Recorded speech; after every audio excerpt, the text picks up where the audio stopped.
In this video, I'm going to be talking about my Overwatch experience. However, this is coming from the lens of someone that is primarily a Marvel Rivals player.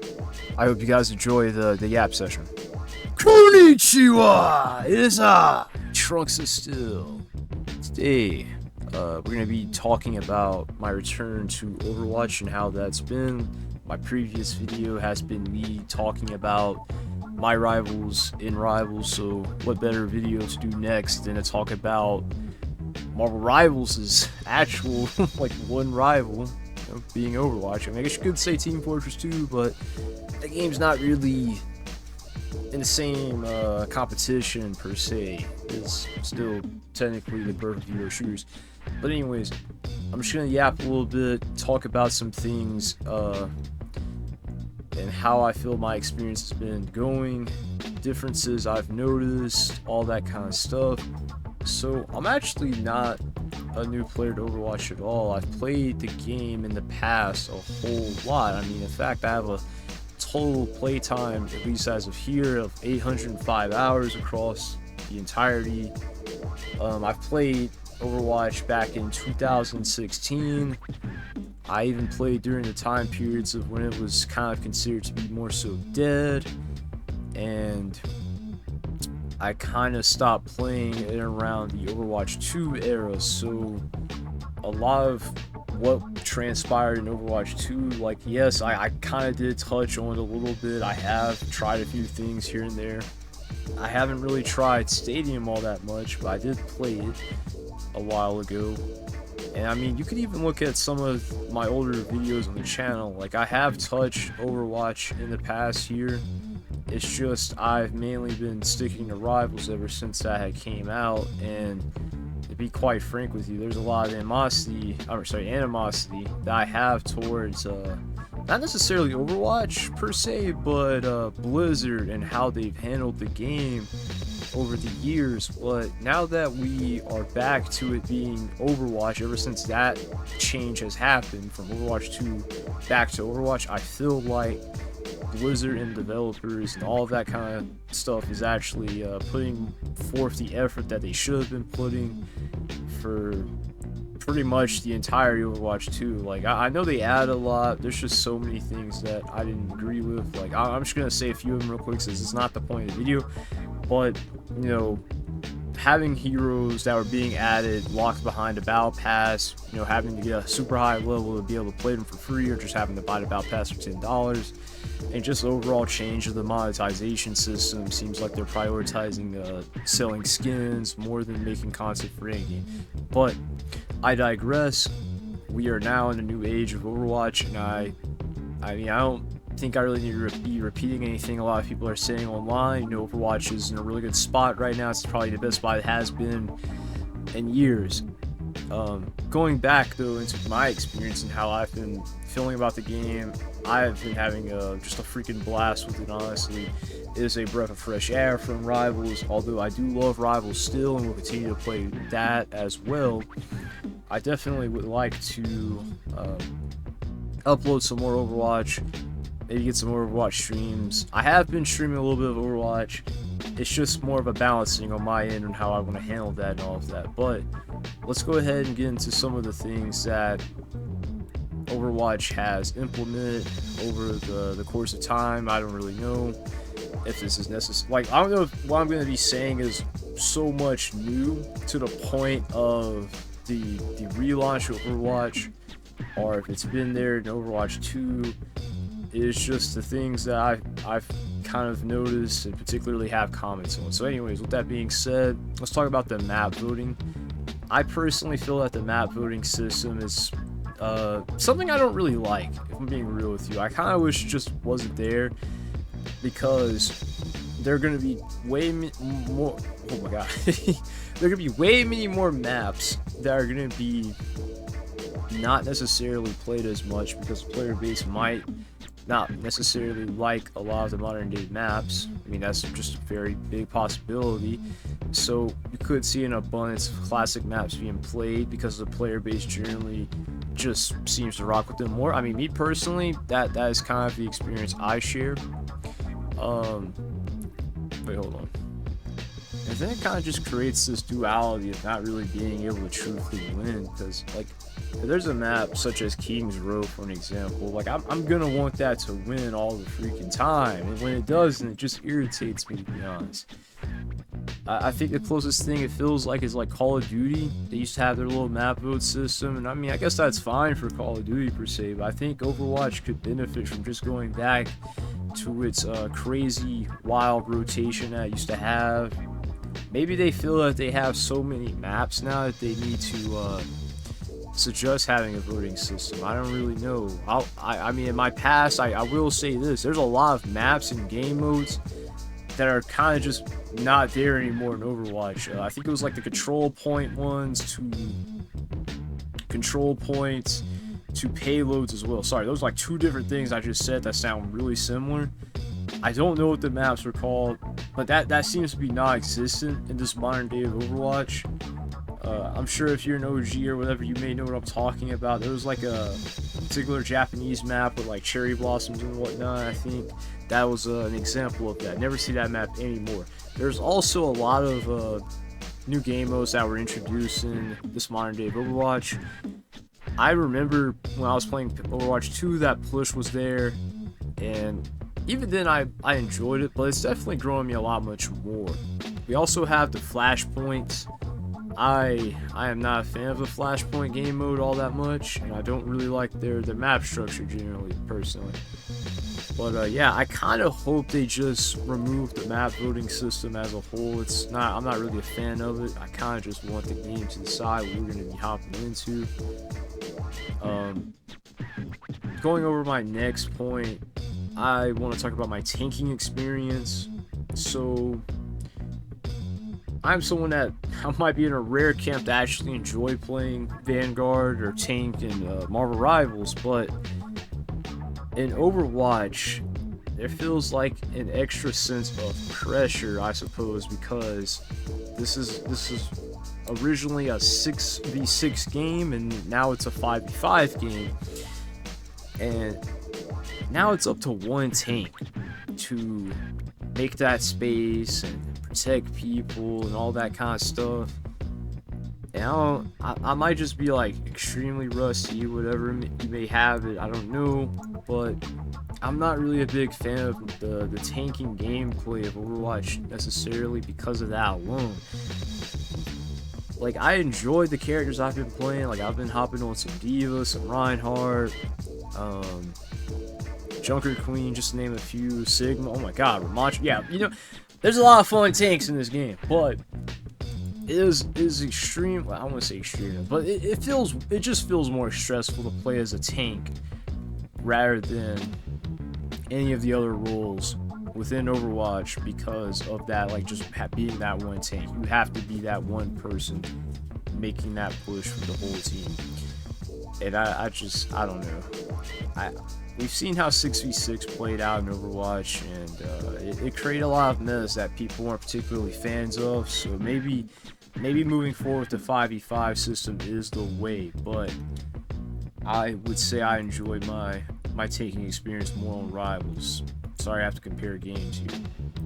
Oh yeah, and that's even if I can actually get two Vanguards to tank with me in Rivals, right? So I might as well just be a solo tank, right? The next thing is the perk system, which is a massive like shift in my opinion, because now you have all of these additional abilities or ways that they kind of change the way you want to play a character, and I find them really just reinventful.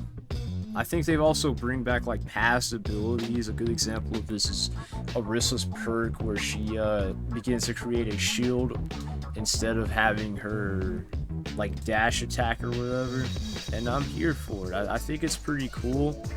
It is taking me a lot to kind of readjust to that though. I'm like finding myself having to read the perks mid-game and all of that, and a big part of it is because I'm just a little bit, I don't want to say noob, I'm just returning to the game. I don't know entirely what perks I want to use with certain characters, and I'm going to be talking about like the people I've been playing and how I want to move forward with that in a bit, kind of like talk about that some more. But the perk system has been nice. It's pretty cool. one thing I've noticed, and I'm also playing Overwatch, at least compared to Rivals, is how ultimates are utilized. And I think it's because the ult charge seems to be like slower universally or something. I don't know. Depending on the character. For an example, Mercy I think is someone that can get some pretty fast charge and have very little impact in the grand scheme of things and how it plays out, because she kind of just flies in the air. It makes her gameplay more convenient, but it's not really shifting the tides of I guess the battlefield per se, like some of the other supports can do. You know, Lucio, he has what I would consider to be something similar to a strategist support ult, where he's giving a bunch of health and overshield, and Ana's speeding someone up and making them really powerful, giving them a health boost as well. Just name an example of a few things. Mercy's not necessarily doing all of that. But with that being said, the ult charge seems to be slower, so you need to be kind of more cautious, I want to say, in how you want to, use it. And I feel like you can get a lot much more value, and let's say if you're playing like a damage or tank, getting just maybe 1 or 2 picks rather than trying to disassemble a whole freaking team with an ultimate. Like, very well, like, do it if you can, but I don't think it's as likely in this game, or at least it feels that way. Some characters just have the higher potential to do that. Maybe like if you're in a lower elo lobby and you're playing as Reaper, you do a Death Blossom, you might be able to wipe a whole buttload of people out there. But yeah, I don't know. Ultimates feel nice and concise. Speaking of nice and concise, the roster in Overwatch feels beautifully condensed. That I think Rivals is kind of, for lack of better words, their ever-growing roster is kind of catching up to them, I feel. We have so many people in that game that are becoming neglected, while more and more people are just added, further power creeping what's already in the game. And as I'm recording this, we recently have seen Cyclops revealed to be yet another duelist, who seems to be like a function, like a, I don't know, Moon Knight hit scan kind of character. It's not really the best look, to be honest. I really would rather much Cyclops would have been just any other role. But, it is what it is. That's Rivals. This is Overwatch. Well, all I'm saying with that, though, is I like what Overwatch is doing in a sense that there doesn't really feel like there are duplicate characters being added into the game. There are power creeping what's already existing. For an example, like, I'm just gonna name a few things out. You have a character like Tracer, right? Tracer, she's zipping all around the map and all that. She's got the rewind feature. And then you have the introduction of Sombra, who's also able to zip around the map, but she has hacking capabilities. I think they when they made those two characters, or well, more so when they made Sombra, they probably drew a little bit, and I mean just a tidbit, of inspiration from Tracer because of her ability to also go back. I don't know how she exactly functions now. She's gotten a lot of changes, very controversial character because how good she is. But all I'm saying is that they function different enough to have their own identities and different purposes within the game. You have Soldier and Erdmate. Excuse me if I'm mispronouncing that, but Erdmate has like this burst rifle that functions very similarly to Soldier 76's automatic rifle, and I don't know, like, he also has some good mobility with his little pistol that he'll bring out, and Soldier just infinitely sprint. They're similar, but they're different enough for them not to just completely render that other character just useless or whatever. Those are just a few examples within the damage role itself. And then, don't even get me started on the supports. Oh my god, this is a great transition and something I want to talk about when it comes to the supports.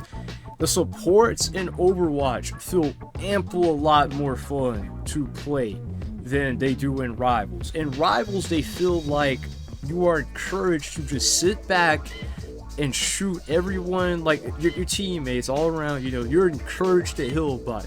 You are encouraged to play characters consistently like Cloak and Dagger, Luna Snow, Invisible Woman. You know the trinity of support, right?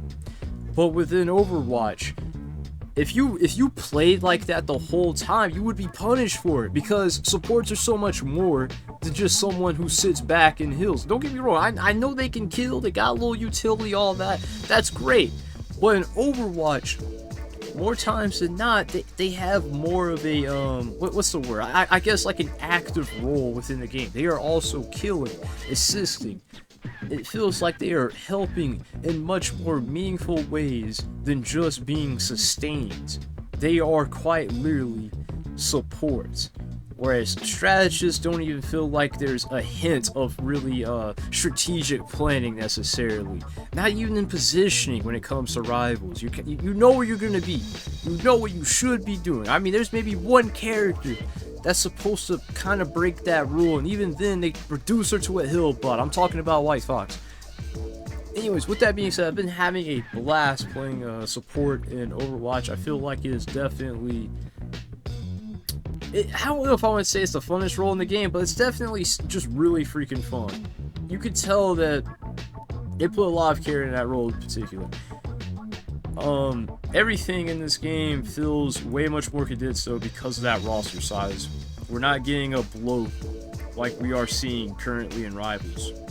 And when I say currently in Rivals, I mean this is something that's been just happening more and more slowly over time as each season passes by within that game. And you know, it's inevitable when you add so many people, I guess, over time. But anyways, back on topic. I think there was a point that I wanted to make with the perk system that I completely just didn't think about. I feel like swapping is also something that is both encouraged but discouraged, and probably more so discouraged. Because when you have, you know, your one perk, or your two perks, you know, you're leveling up in Overwatch as you're playing. Level 2, you get one. Level 3, you get the other one. That's usually more powerful. But when you swap your character, you're losing the perks that you had before. You're losing the potential to, you know, be able to actually acquire those perks again with the new character you selected. Also, you're obviously losing some ult charge. Way much more than you would be in Rivals, if I'm not mistaken. So I kind of like that mindset, or that style of gameplay per se, because when you begin to indulge in the game of rock paper scissors shoot so much in hero shooters, the game could start to feel mundane. Like, oh, there's a Zarya, I'm D.Va, she's just gonna beam through my matrix, oh gosh, just switch. I mean, like, in that case, I mean, probably, right? I don't know if you could really do anything about that. If there is, please let me know. I love playing D.Va, but Zarya just makes it not a fun time.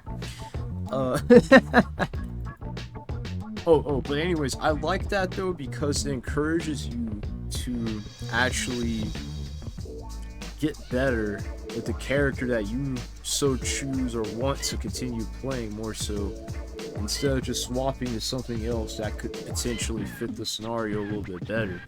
So let's say you want to be the #1 tracer in the world and you got X, Y, and Z countering you.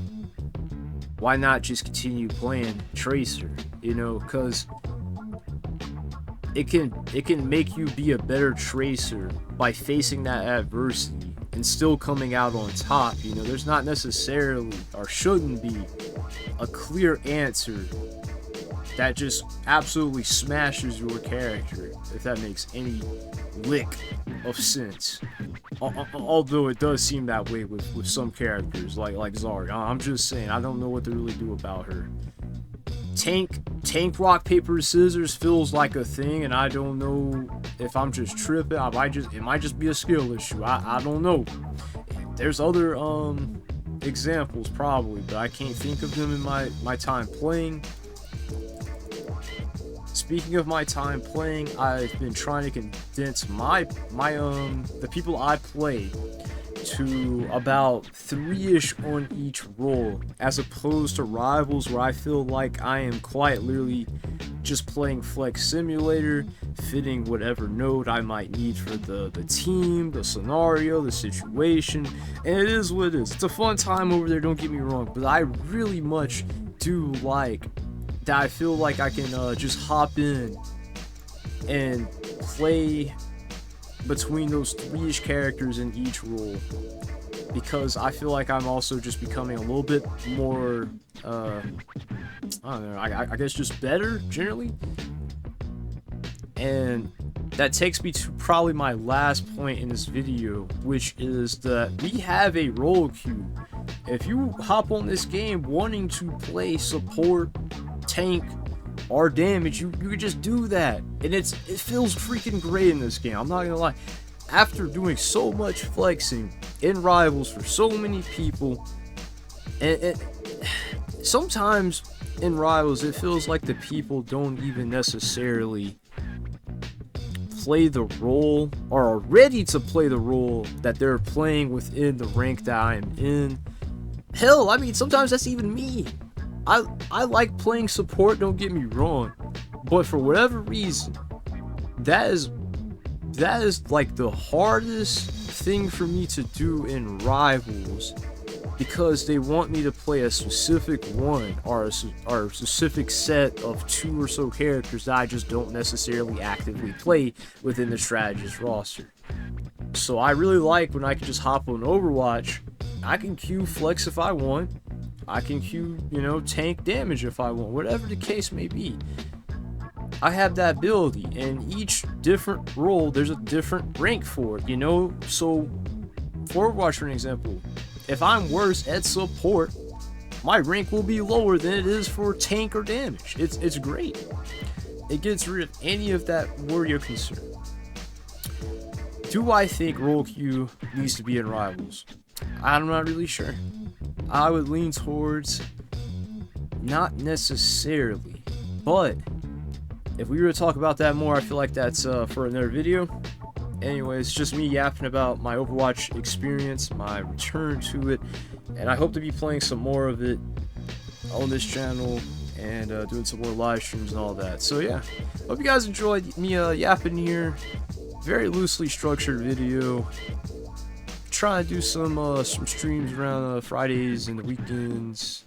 If you made this far, consider becoming a trunky by subscribing and giving the video a like, and I hope you all have a wonderful one. Sayonara.